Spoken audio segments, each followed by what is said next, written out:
Did you know that one of the best things you can buy at the grocery store to save money and eat healthy are dried beans and legumes? Oh, you did know that? You prefer the convenience of canned beans? Well, then maybe you didn't know that you could actually transform your beans into a more vegetable-like dish, increase the nutritional value, and significantly reduce cooking time. We can do this by sprouting our beans. Generally, the process involves soaking your whole beans or legumes overnight. You will want to pick out any of the broken beans because they won't sprout. The next day, drain your beans. You can use this water for your plants. Put your beans into a sieve and place them on the counter. You could also do this in a mason jar with a cheesecloth over the mouth and flip the jar upside down. Then you have to find some way to prop it up and make sure that the water is drained. There are also special sprouting kits that are sold. Make sure to sterilize your equipment first.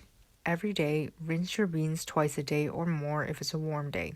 This hydrates the beans and reduces contamination, but you also have to let the excess water drain. For mung and soybeans, the sprouting process also requires complete darkness, otherwise the sprouts photosynthesize and they get bitter. I put it into a pot and covered it with a lid, but it could still breathe.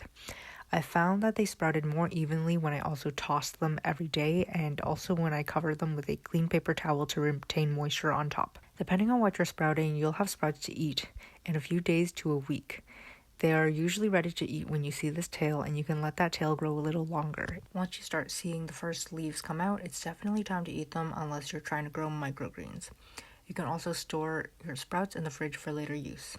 Now, the process of sprouting can make the beans more digestible and make it easier to absorb nutrients. Sprouts also have more nutrients than the fully grown versions of their plants. Some sprouts can be eaten raw, but there is a risk of contamination, so you may want to cook your sprouts first. Since they're sprouted, you can cook them like a normal vegetable rather than a dry bean.